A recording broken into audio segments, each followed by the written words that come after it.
Mesdames, messieurs, nous vous souhaitons à toutes et à tous la bienvenue. Dans quelques instants, vous allez pouvoir assister au spectacle Son et Lumière qui inaugure ce soir la mise en valeur d'une pièce maîtresse de notre patrimoine et qui fête cette année ses 180 ans. Le département du Loiret, la ville de Châteauneuf-sur-Loire et la société Baudin-Châteauneuf sont heureux de vous présenter une création originale, évocation de l'histoire de cet édifice qui accompagne notre quotidien depuis plus d'un siècle et demi. Nous vous souhaitons un agréable spectacle.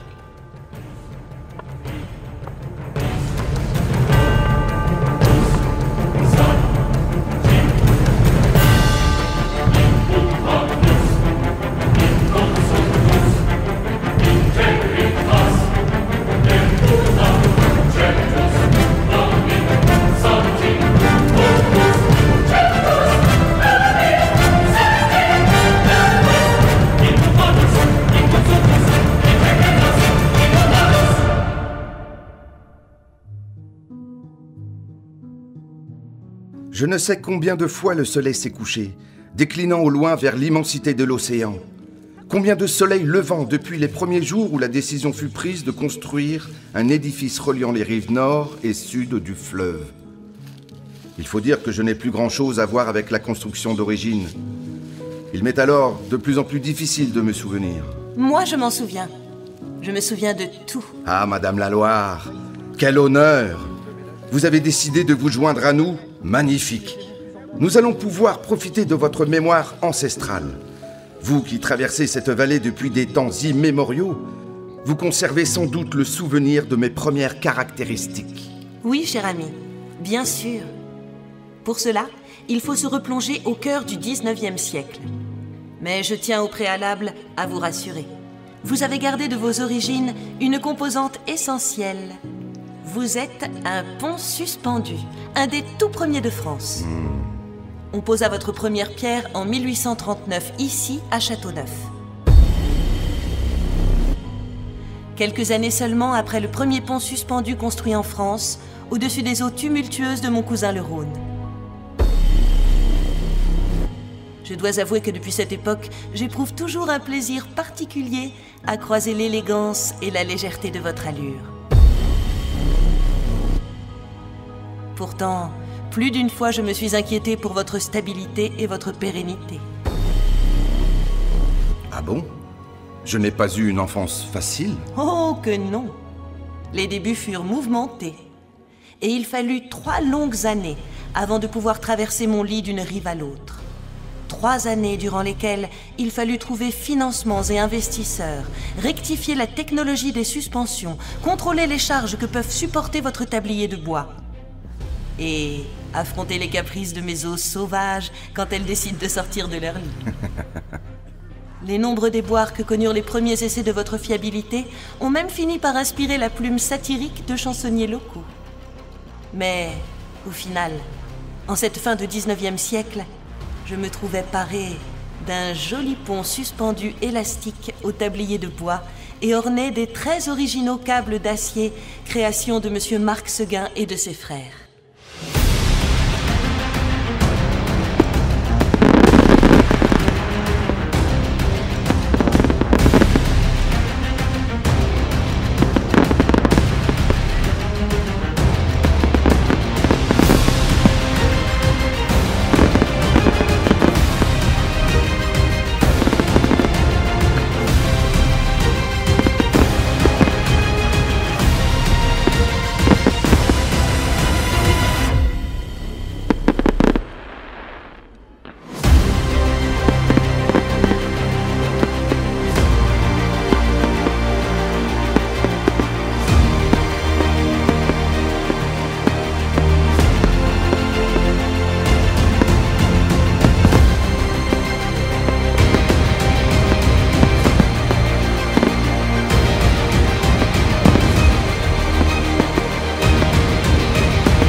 Certains souvenirs sont encore vivaces dans mon esprit. Et je me remémore cette époque où, poussé par l'accélération de l'urbanisation et les nouveaux transports modernes, on s'inquiète de ma solidité. On évoque même le possible passage d'un tramway sur mon tablier de bois. Il est certain que ce fut une époque posthume pour nombre de ponts suspendus construits sur le modèle Seguin. Nous sommes au début du XXe siècle, et l'usure du temps, les crues répétées de mes eaux sauvages mettent à contribution ces jolis édifices qui traversent mon lit. On raconte même que pendant la guerre, un pont s'est écroulé au passage d'une troupe, succombant à la résonance engendrée par le pas cadencé des militaires. Pourtant, ici, à Châteauneuf, va s'écrire une page importante de l'histoire du pont suspendu en France et de par le monde. Une petite entreprise, si je me souviens bien, un atelier de réparation, va révolutionner les techniques de fabrication des câbles. Ferdinand Arnaudin, empirique de génie, imagine une méthode révolutionnaire pour la fabrication des câbles et de leurs attaches. S'inspirant des techniques de fabrication des cordages utilisés par les mariniers de Loire, il décide de tresser les fils d'acier sur sa câbleuse. Plus tard, une autre entreprise castelneuvienne de construction métallique se tournera vers la fabrication des ponts suspendus. Créée par deux enfants du pays, Basile Baudin et Georges Camille Imbaud, la Société des établissements Basile Baudin et compagnie reprendra le flambeau. Oui, et c'est fort de ces nouvelles avancées technologiques qu'il est décidé en 1933 de vous reconstruire. Je me souviens de ces 3 années de travaux. On changea tout votre système de câbles pour utiliser le système Arnaudin. Votre tablier de bois fut remplacé par un tablier métallique. On multiplia les ancrages et on remplaça les garde-corps en bois par des métalliques. Magnifique ouvrage. Vous me flattez, madame. Mais comment pouvait-il en être autrement? Maintenant que grâce à ces entreprises à la réputation mondiale, Châteauneuf-sur-Loire pouvait être considérée comme la capitale du pont suspendu. Il est vrai, cher ami. Mais à ce stade de votre histoire, il reste encore quelques heures très sombres à venir.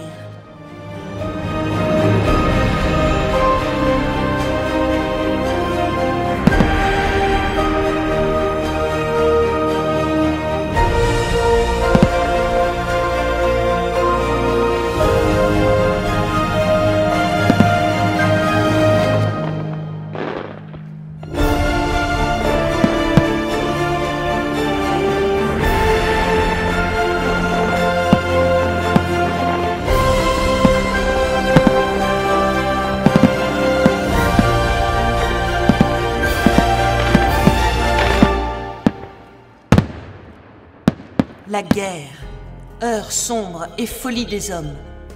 1940, les combats font rage partout. Sur chacune de mes rives, ce ne sont que scènes de désolation et de désastre. Ici, à Châteauneuf, sur la rive nord, un groupe de tirailleurs sénégalais résiste à l'avancée des troupes allemandes. Mais le 17 juin vers 15 h, le génie français décide de vous faire sauter pour ralentir l'ennemi. Je suis bien triste alors de vous accueillir en morceaux dans mes eaux. Combien de ces ouvrages permettant une rapide traversée de mes eaux sauvages furent détruits à cette époque? Je ne saurais le dire. J'ai bien cru ne jamais pouvoir me relever de ce terrible événement. Mais je fus soulagé de voir que très vite, on entreprit ma réfection. Dès 1941, on déblaya les morceaux du tablier tombés dans le lit du fleuve. Puis on entreprit les travaux de maçonnerie sur mes piles. Mais les restrictions de matériaux imposées à cette époque obligeront les travaux à ne reprendre qu'après la libération. Cependant, certaines de mes pièces métalliques avaient été usinées secrètement pendant l'occupation, avec des matériaux de récupération de ponts détruits, dans les ateliers Baudin. Enfin, l'inauguration eut lieu le 17 août 1947. Oui, je me souviens, quel événement! Malgré les restrictions, les Castelneuviens avaient fait de grands efforts de décoration. Toute l'entrée du pont était recouverte de feuillages et de fleurs. Des jeux nautiques furent organisés. On en profita aussi pour rappeler que Châteauneuf est la mère de tous les ponts suspendus sur la Loire. Et on clôtura cette journée de fête par un feu d'artifice.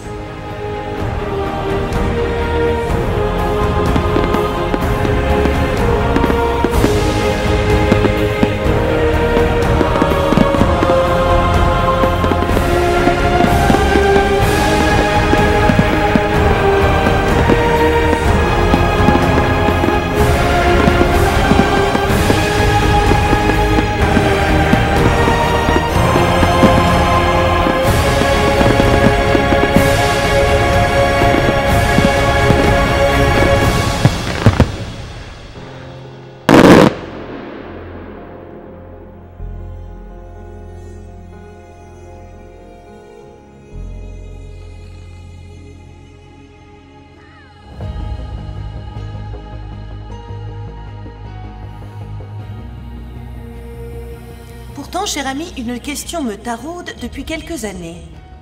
Ayant assisté au remplacement de la plupart des ponts suspendus, qui ont fait place à des ponts modernes, je vous trouve toujours un peu comme au premier jour.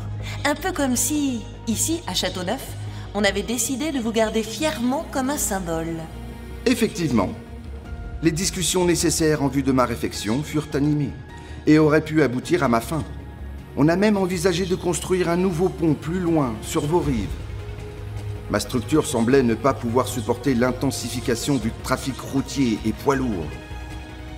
À l'heure de la décision, je fus touché de voir à quel point les habitants étaient attachés à la défense de leur patrimoine, dont je suis un fier représentant. Argumentant que la construction d'un nouveau pont aurait un coût sans commune mesure avec celui de ma réfection, que le trafic était et resterait bien moins important que prévu, et surtout que j'étais le témoin de l'histoire industrielle de la ville. Évoquant que s'il ne restait qu'un pont suspendu en France, ce ne pouvait être que celui de Châteauneuf. La décision fut prise alors, en 1992, de procéder à ma rénovation. On remplaça alors l'ensemble de ma suspension. On aménagea de nouveaux ancrages à mes extrémités. La réfection de la chaussée et la remise en peinture finirent par me donner l'aspect que vous connaissiez jusqu'à ce jour. Tous ces travaux, réalisés par l'entreprise Baudin-Châteauneuf, dureront 14 mois, de septembre 1994 à novembre 1995.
Oh, je sais bien que le flot de mes eaux sauvages et mystérieuses a toujours poussé les hommes à vouloir l'apprivoiser, à vouloir traverser mon lit pour voir, communiquer, transporter vers l'autre rive. Bateliers, bacs, mariniers de Loire ont permis aux populations qui se sont installées aux abords de mes rives de prospérer. Puis arrivèrent les ponts, ces ouvrages majestueux qui parsèment les 1000 kilomètres de mon lit. Je dois pourtant avouer qu'ici, à Châteauneuf, le pont suspendu a pris une importance particulière auprès des habitants. Preuve en est les fastueuses inaugurations qui ont jalonné ces multiples réfections et aménagements. Jusqu'au récent débat sur l'avenir du pont, où l'implication des habitants pour conserver leur ouvrage a dû peser sur la décision. N'oublions pas, si je peux me permettre, madame, que je suis l'enfant des Castelneuviens, charpentier et marinier de Loire reconvertis dans la construction des ponts, ce qui permit l'essor industriel local. Ce développement associé à un fort patrimoine historique fait de Châteauneuf une ville dynamique et attractive. Et il me semble, cher ami, qu'une nouvelle fois, on a décidé de vous faire honneur, que vous voilà à nouveau revêtu et magistralement illuminé.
« 1839.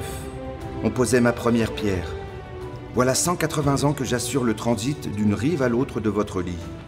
180 ans, cela méritait bien une nouvelle jeunesse. Et comme lors de chaque grand événement de notre histoire commune, des festivités sont organisées. Je tiens personnellement à remercier le département du Loiret, la ville de Châteauneuf-sur-Loire et l'entreprise Baudin-Châteauneuf pour cet habit de lumière dont me voilà définitivement paré.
Mesdames, Messieurs, encore quelques secondes d'attention. Nous fêtons ce soir un deuxième anniversaire. En effet, cette année, la société Baudin-Châteauneuf fête ses 100 ans. À cette occasion, c'est avec un grand plaisir qu'elle vous offre ce bouquet spécial anniversaire. Que le ciel de notre vallée s'illumine à nouveau de 1000 scintillements colorés.